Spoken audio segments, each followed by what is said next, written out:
What's up guys, Anders here with another Black Desert video. Remember to like and subscribe if you haven't already, and hit that bell icon to get notified when I upload my next video. Now today we're going to go over this week's Global Labs patch notes. As always, remember lab server changes usually take 2 weeks to appear on our live servers, assuming the developers are happy with the feedback given. So this Global Labs is the most significant update we've had in a while. First, I want to talk about the recent evidence to suggest that Blackstar main hand weapon dealt more damage than Kzarka Offin due to a hidden critical damage modifier.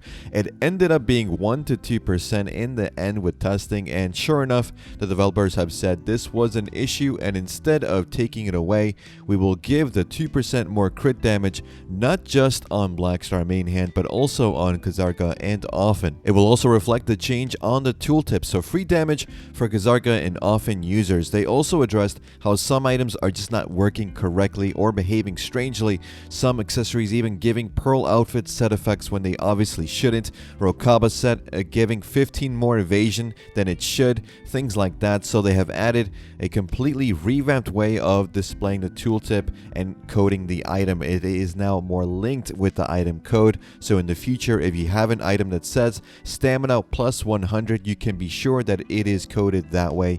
It gives you exactly the amount of stamina, not some weird stat additionally. This will take a while to implement, of course, since there's so many items to go through, but they seem pretty adamant and thankful to the community on this issue. We also have some major Nova changes, all buffs from what I can see: more HP recovery on skills for succession, and more reliable protection for awakening where SA was not being properly applied. Some skills also receive slight damage increases, and her animations have been sped up, as well as Axion animations to make her feel a little bit more threatening when using her Axion skills. The nicest change for me personally is that Nova will no longer be physically pushed backwards on successful blocks while she is in her Q block. Node war changes still happening, but we are nearing what seems to be the final product.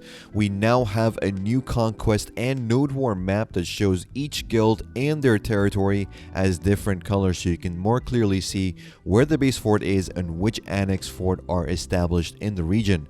Looks really good in my opinion. The developers have also added a UI that lets you see the health of each fort you are in control of as well, so if one is getting attacked, you can see that. It's really nice. You can also auto path to that fort that is in danger more quickly. The total number of cannons that can be installed at each base is now 6. The Node War Shop NPC is now in every major city, but can only be accessed if you won a Node War and for around 24 hours after your victory. You can use the loot shop up to whatever tier node you have conquered, so there will be 4 NPCs for tier 1s, tier 2, 3, and of course tier 4. The loot shop will have a reward box that contains a ton of items, obviously RNG, but it also includes a gold bar box that gives 100 to 500 million silver within those RNG items, and also a Gen Evasion Crystal. To get the items needed for the new Gen Evasion Crystal, if you want to craft it, you have to win a tier 3 or a tier 4 node. The reward box I mentioned is also obviously RNG, but the worst thing you can get is an Ancient Spirit Powder. They've also changed the recipes for crafting the new Node War crystals, and they've added the ability to craft Splendid Spirit Stones. That GM of the winning guild can buy 7-day timed items that are equivalent to pen gear. Hopefully we see this out in Korea soon so we can prep for it on global regions, but so far the changes look very good. Now cooking UI has changed, so you will no longer see a recipe you have spanned, but rather different unique recipes you have used for that craft could change in my opinion. You can also now see the durability of the utensil you're using while cooking, which is a huge quality of life change as well.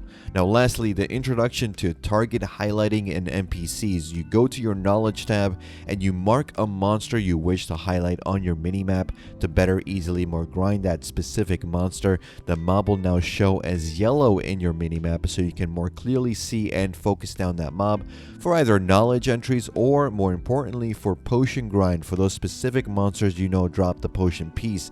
Elite monsters cannot be tagged this way, by the way. Since we had a week without an update and next week we have the official end to Cacao Publishing with the start of Pearl Abyss taking over, I wanted to go over a few things with you guys. First, I have 2 outfits to give away courtesy of Cacao Games as a final farewell gift for you all.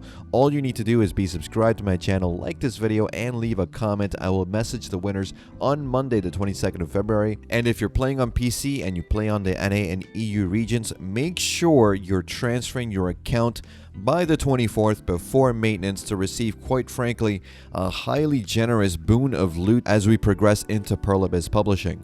You'll receive a tier 4 pet, 1,000 crons, a combat XP swap coupon, which is worth about $100 or so whenever it goes on sale, so very rare and very useful if you ever want to change classes down the line, and a bunch of other goodies. I've made a video on how to transfer your account, so check that out, and I'll leave my Discord in the comments if you need help or have any further questions.